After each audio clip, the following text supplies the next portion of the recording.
जब नीति आयोग ने फैसला कर रखा है कि हम विशेष राज्य की दर्जा किसी को नहीं देंगे, तो वैसी परिस्थिति में विशेष राज्य की बात जो हम लोग करते हैं वो मेरे समझ से उचित नहीं लगता है। हाँ, केंद्र की सरकार ने 25 जून को संविधान हत्या दिवस मनाने का फैसला लिया है, इसको कैसे? बहुत स्वागत योग्य फैसला है, क्योंकि उस समय हम लोगों ने भी इसको देखा है, साथ रहते हुए भी भोगा है और मानसिक रूप में भी ये समझते थे कि जनतंत्र और जमहूरियत की हत्या है और संविधान की हत्या करने वाले, संविधान के खिलवाड़ करने वाले लोग उस समय संविधान को भूल गए थे और संविधान को इस रूप में उन लोगों ने ये किया कि सारी स्वतंत्रता और यहाँ तक कि प्रेस की स्वतंत्रता को भी उन्होंने दाब दिया था, कैद कर लिया था।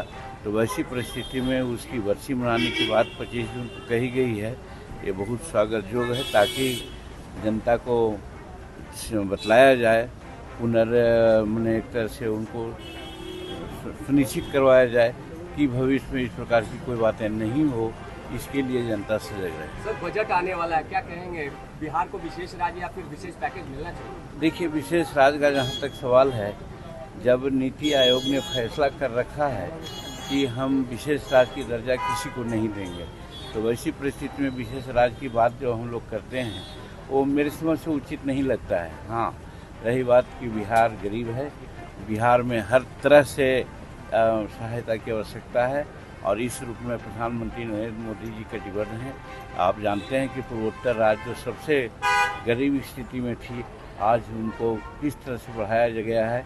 उसी प्रकार से हमारे बिहार में भी अगर कोई कमी है, जैसा कि हम लोग समझते हैं, तो जो भी संभव सहायता होगा केंद्र करेगी, ऐसा हमको लगता है। तेजस्वी लगातार ट्वीट कर रहे हैं और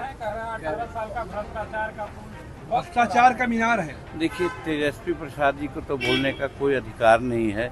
जहाँ तक भ्रष्टाचार का सवाल है, भ्रष्टाचार का भेंट तो खुद अपने ऊपर हैं, वो समझना चाहिए उनको।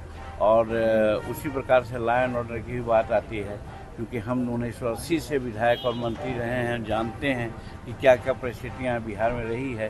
तो वैसी परिस्थिति में तेजस्वी प्रसाद बोलते हैं, इसको हम कह सकते हैं कि वो थेथरोलॉजी में विश्वास करते हैं, थेथराई करते हैं।